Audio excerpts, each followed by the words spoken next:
Welcome to kitchen queen. இன்னைக்கு நம்ம பார்க்க போற ரெசிபி சூப்பரான யம்மியான பன்னீர் புலாவ். புலாவ்னாவே நம்ம எல்லாருக்குமே ரொம்ப பிடிக்குங்க. அது இந்த பன்னீர் புலாவ் செஞ்சு பாருங்க, ரொம்ப சூப்பராக இருக்கும். இது வந்து ரொம்ப ஈஸியாகவும் செஞ்சிடலாம், லஞ்ச் பாக்ஸுக்கு கொடுத்து அனுப்பலாம். இப்போ இது எப்படி செய்யறதுன்னு பார்க்கலாம். பேனில் ஒரு ஸ்பூன் நெய் ஊற்றிக்கோங்க. ஒரு ஸ்பூன் நெய் ஊற்றி ஃபுல்லாக ஸ்ப்ரெட் பண்ணி விட்டுக்கோங்க. நெய் நல்லா காஞ்சதும் நம்ம பன்னீரை வந்து கட் பண்ணி வச்சுருக்கோம். சின்ன சின்னதாக இந்த மாதிரி 200 கிராம் பன்னீர் எடுத்து இந்த மாதிரி கட் பண்ணி வச்சுருக்கேன் க்யூப்ஸாக.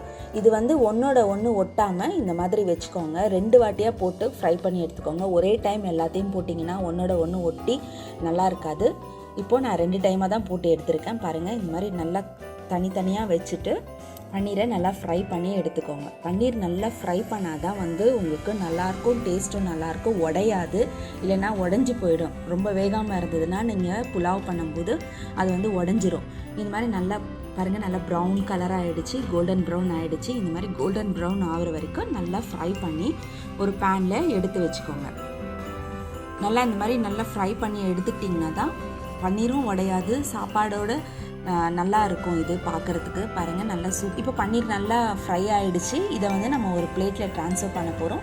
இப்போது ஒரு பிளேட்டில் ட்ரான்ஸ்ஃபர் பண்ணியாச்சு. இப்போது புலாவ் பண்ணுறதுக்கு ஒரு பாத்திரம் எடுத்துகிட்டு அதில் 2 ஸ்பூன் கீ ஊற்றிக்கோங்க. ஊற்றிட்டு பிரிஞ்சி இலை, ஏலக்காய், பட்டை, கிராம்பு, மிளகு கொஞ்சோண்டு போட்டுட்டு ஜீரகம் நல்லா ஃப்ரை ஆனதும் 2 பெரிய வெங்காயம் இந்த மாதிரி நீள நீளமாக கட் பண்ணி வச்சுருக்கேன், அதையும் அதோட சேர்த்துருங்க. சேர்த்துட்டு நல்லா வதக்கிட்டு 3 பச்சை மிளகா கீரி அதோட சேர்த்துருங்க. எல்லாமே சேர்ந்து நல்லா வேகட்டும். வெங்காயம் வந்து நல்லா ப்ரௌன் கலராக நல்லா வெந்தால் தான் புலாவ் நல்லா டேஸ்ட்டாக இருக்கும் உங்களுக்கு. இப்போது வெங்காயம் நல்லா வெந்துருச்சு.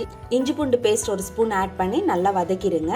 இஞ்சி பூண்டு வந்து நான் தட்டி தான் சேர்த்துருக்கேன். நீங்கள் தட்டி சேர்க்கறதுனால சேர்த்துக்கோங்க, இல்லை அரைச்சி சேர்க்கறதுனால சேர்த்துக்கோங்க. அப்புறம் 1 பவுல் கேரட், 1 பவுல் பட்டாணி, 1 பவுல் பீன்ஸ், நல்லா பொடி பொடியாக நறுக்கின பீன்ஸு, பொடி பொடியாக நறுக்கின கேரட் போட்டு நல்லா வதக்கிடுங்க.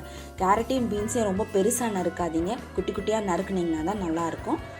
இப்போது அதுக்கு தேவையான உப்பு போட்டுட்டு 1 ஸ்பூன் கரம் மசாலா போட்டு நல்லா மிக்ஸ் பண்ணி விட்டுருங்க. மிக்ஸ் பண்ணி விட்டுட்டு இப்போது நம்ம வந்து அது கூட நான் வந்து 1 கைப்பிடி அளவு கொத்தமல்லியும் 1 கைப்பிடி அளவு புதினாவும் சேர்த்துருங்க. சேர்த்துட்டு நல்லா கிளறி விடுங்க. புதினா கொத்தமல்லி 1 கைப்பிடி அளவு போட்டாலே போதும்.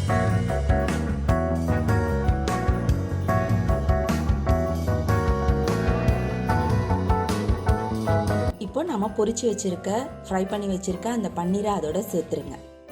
சேர்த்துட்டு நல்லா கிளறி விட்டுருங்க. இப்போது அரிசியை ஆட் பண்ண போகிறோம்.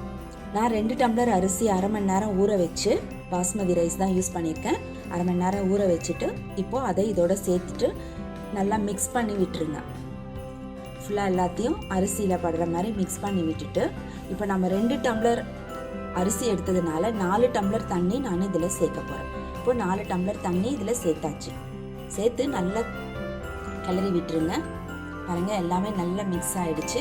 மிக்ஸ் ஆன பிறகு நம்ம இதுக்கு மூடி போட போகிறோம். மூடி போட்டு வச்சுருங்க. ஒரு 10 மினிட்ஸ் டு 12 மினிட்ஸ் தாங்க ஆகும். இது அந்த அரிசி ஆல்ரெடி நம்ம ஊற வச்சதுனால ரொம்ப சீக்கிரம் வெந்துடும். பாருங்கள், நல்லா வெந்துருச்சு. அவ்வளோதாங்க, நம்மளுடைய யம்மியான சூப்பரான பன்னீர் புலாவ் ரெடி ஆகிடுச்சு. இதை நீங்களும் உங்கள் வீட்டில் செஞ்சு பாருங்கள். உங்களுடைய ஃபீட்பேக்கை என்னோட கமெண்ட் பாக்ஸில் போடுங்க. என்னங்க ரெசிபி பார்த்தீங்களா? பிடிச்சிருந்ததா? சூப்பராக இருந்துச்சா? உங்கள் எல்லாருக்கும் ஒரு சின்ன ரெக்வெஸ்ட். அது என்னென்னா, என்னுடைய பேஜை லைக் பண்ணுங்கள், கமெண்ட் பண்ணுங்கள், ஷேர் பண்ணுங்கள். மீண்டும் உங்களை அடுத்த ரெசிபியில் சந்திக்கிறேன். Until then, bye.